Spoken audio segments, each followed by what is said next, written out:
The employees consist of the workforce of an organization.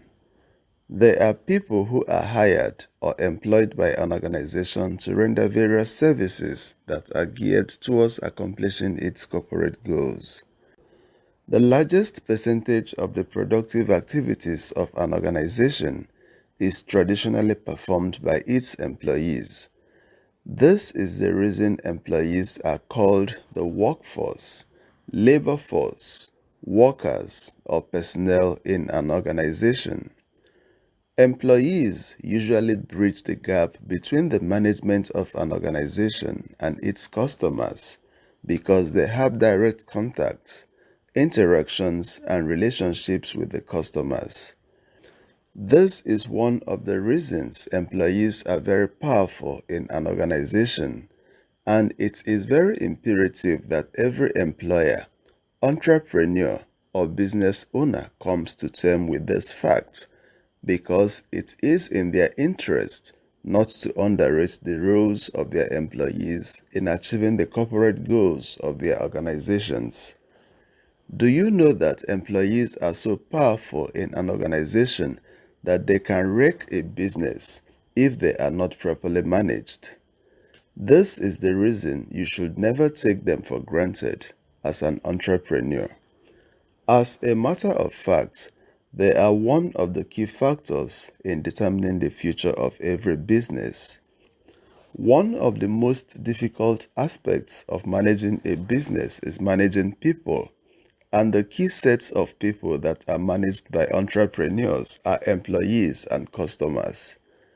It is very instructive to note that managing employees is not an easy challenge. Besides, how you manage your employees is how you manage your business. Your inability to effectively manage your employees spells doom for your business. Do you know that some people patronize your business because of some of your employees? The implication of this observation is that the tendency of losing such customers is high if your business loses the employees that attract them. There are some expectations of every entrepreneur or business organization from the employees, workers, or personnel. The first expectation is productivity.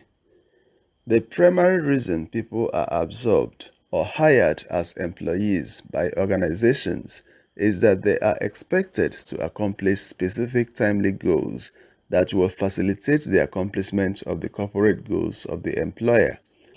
Otherwise, there will be no justification for offering them appointments as employees. What is the rationale or justification for having an unproductive employee? Do you know that contrary to popular notion, employees are not paid by their employers? Rather, employers are paid by their employees. The reason is not far-fetched. The remuneration and benefits of an employee is merely a fraction of the wealth he or she generates for the employer. Do you also know that an organization will collapse if this principle is not observed in its business relationship with the employees? Consequently, an unproductive employee is very useless, worthless, and valueless to the employer. According to T. Jackson, any employer will hire an individual as long as the employer is convinced that the hiring will bring more value than cost. The ability to add value to an organization is the only reason employers hire employees. Another expectation of entrepreneurs from their employees is accountability. It is not enough for an individual to be productive as an employee of an organization. In addition to being productive, the financial rewards from the productivity of the employee should reflect in the financial records of the employer. After all, the primary reason for being offered an appointment in an organization as an employee is to add value to the organization. As a rule of employer-employee relationship, the productivity of an employee is incomplete if the impacts of the productivity are not felt by the organization he or she works with? What are the benefits of an employer for having a productive employee if the fruits of the productivity of the employee are not enjoyed by the organization he or she works with? This expectation is very important because some employees, by the nature of their jobs, can be defrauding their employers even continually while the employers fund their operations. Productivity and accountability are the most important expectations of employers from their employees because they make employees assets to their employers. Every other expectations of employers from their employees are secondary. Every employee must be productive and accountable before he or she will be optimally useful to the employer. However, one of the challenges some employers have is that while productive employees are hardly accountable, accountable employees are hardly productive. As earlier remarked, a productive but unaccountable employee is useless, worthless, and valueless to an organization because the productivity of the employee does not reflect in the financial records of the employer.